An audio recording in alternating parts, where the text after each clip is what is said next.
Hi, everybody. I hope you guys had a good weekend.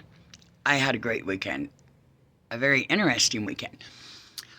So that's why I'm gonna do this video on labels and stereotypes.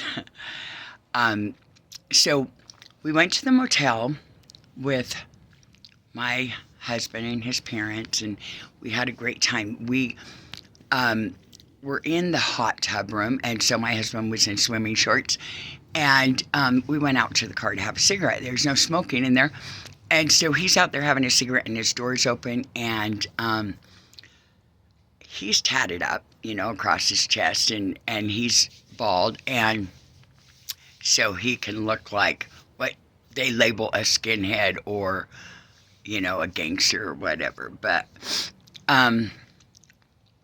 we're sitting out there minding our own business, and this family, as we got out there, and they saw him getting in the car, and they were backing out. It was a couple that had a couple of kids. The wife was pregnant and everything. And then when they came back, there was 4 parking stalls open, but they wanted to park right next to us for some reason. But he closed his door, and then they just kept staring over at us. And then they got out and went in, and then we stayed there talking for a few more minutes, and we went in, and we were going to the elevators, and I looked down the hall at the front desk, and he's pointing at us, and he's like, those people right there. We went back out. No, while we were out there, we saw a cop parked down at the end of the parking lot. So this motel was right next to the police station in a little town. And so we went back in, and his mother was not in the room. So I went to go look for her. I said, you stay here, in case they come, that guy's obviously trying to report us for something. And we were both like, what are they going to do at the front desk? We're paid guests. This is private property. We're minding our own business. We have not talked to or been rude to anyone. We wouldn't.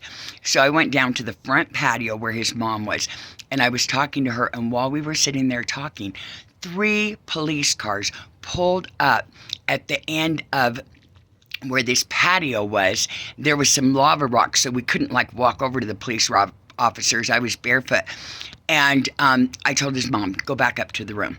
I'll handle this. And they're sitting in their cars trying to intimidate us with their brights on.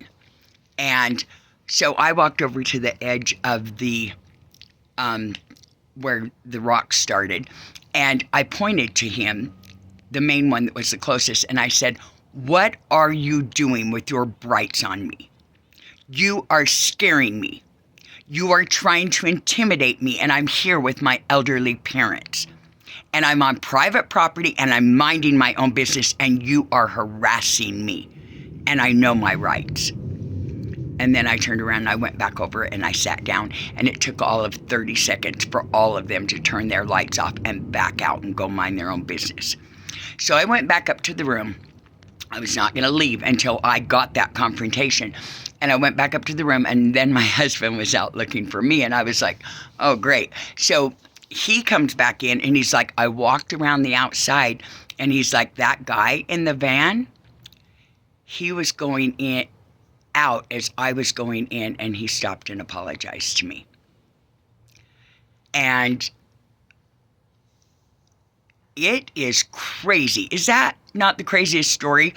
We just went to take his parents out. They got scared. It was crazy. Judgments. People see something, they judge it, they fear it, and then they attack it. It's a scary world, but you know what? It doesn't matter. I will stand in my light, and I will stand up for myself, because all I'm doing is being loving in this world. I love you, everyone. Have a good day.